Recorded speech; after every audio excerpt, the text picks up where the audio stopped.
All right. Good morning, JW. It's a Monday. It is March 30th, and it is Anybody remember what day it is? It's an A day. Woohoo! Okay. So that was kind of a weird weekend. Not much to go out and do. I can tell you that I really miss doing this. It's kind of the thing that gets me going in the morning. I like seeing all your comments. I like seeing the teachers in the comments too. So I hope it's going to be a great Monday. So one of the things I thought, this is actually an idea from one of your teachers. Actually, it was from Mrs. Marino. She said that we should really start the day with the Pledge of Allegiance, and I kind of agree with her because the way I looked at it is, anytime something like this happens, when there's a crisis, you really start to see who the people in the community are who make this country great. And right now, there are people every day who are just showing us what kind of heroes they are. Whether it's the healthcare workers who everybody needs to thank, give a round of applause. You guys know how to do this, like in school. So here's what I want you to do. And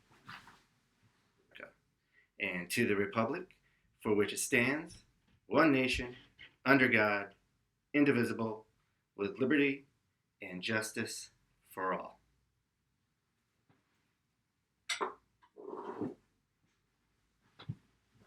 One of the things that I want to talk to you about, guys, to do group work. Work together, come up with ideas, jot the ideas down, and then create something on your own.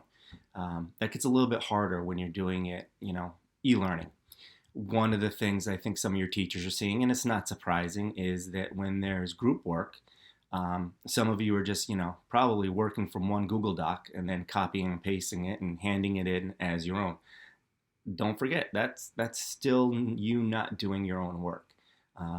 You can talk to your friends or peers or people in your classroom and come up with ideas together, but the thing you hand in has to be your own. We have to know that you're learning this on your own. So just a few things to think about. Kevin and Gab, when you're not doing it in the classroom, there's that you might be tempted to, like I said, just do it all on one paper, everybody add to it, or one person do it, and then everybody else copy and paste it and hand it in on your own. You can't do that. You need to do your own work. So again, I'm not surprised that it happened. It's probably just a natural thing that's going to happen as we move forward in this e-learning format. So I thought I'd just give you a little bit of a heads up that your teachers are kind of looking for that. So be careful. And like I said, if you have any questions, just reach out and let them know. I've had a lot of questions about the spring sports season. This is a tricky one because we don't know. Right now, the governor says we can't go back until April 20th.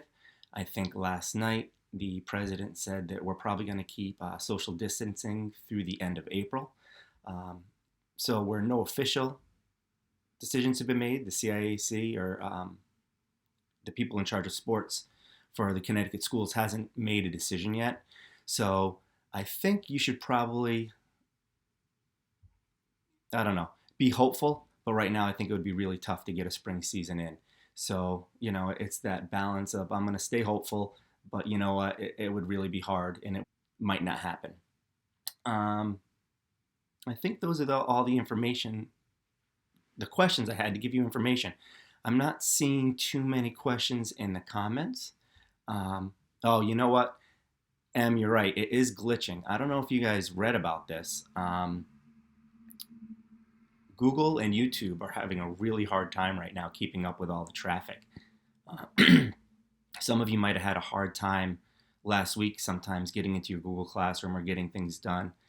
There are just so many people using it that it's a strain on the system. So I think as they build up their capacity, we might have to be a little bit patient.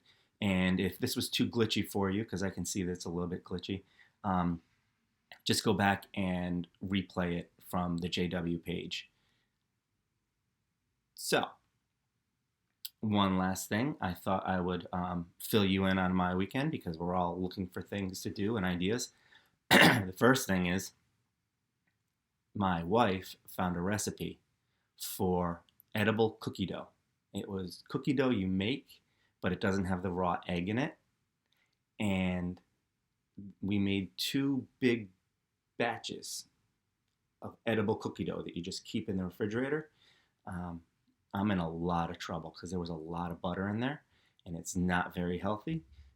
Mrs. Daly would not be happy with the healthy food choices I've been making, nor would Mrs. Waterbury or Mr. Treadwell, because I'm going to have to run a lot more because of the amount of sugar and fat that was in this cookie dough, but it is so good. So, one of the things you can think about is going online, looking for that recipe. The other thing we did was we watched my younger son Jordan's last night's movie choice was The Quiet Place. A little bit scary. I thought it was really good. I wasn't expecting much, but I was really really happy with it. We're talking about it this morning. We're trying to figure out a way. Quiet Place 2 was supposed to come out last week, but with the coronavirus, they shut down the movie theater. So hopefully they're just going to put it right to digital. So we'll be able to watch the sequel. If you haven't seen it and you like kind of scary movies, it's good. It's appropriate. I think it's PG-13 just because there's a little bit of scary parts in there, but give it a shot. So with that, I will see everybody tomorrow. Have a great day of e-learning. Make sure you reach out to your teachers if you need anything. Reach out to me if you need anything. And again, what I'm trying to do is anybody who sends me an email with a question in it, I'm just going to answer it on the morning news the next day. So keep that in mind. So with that, I will say have a great day. Make it a magnificent Monday. See you later.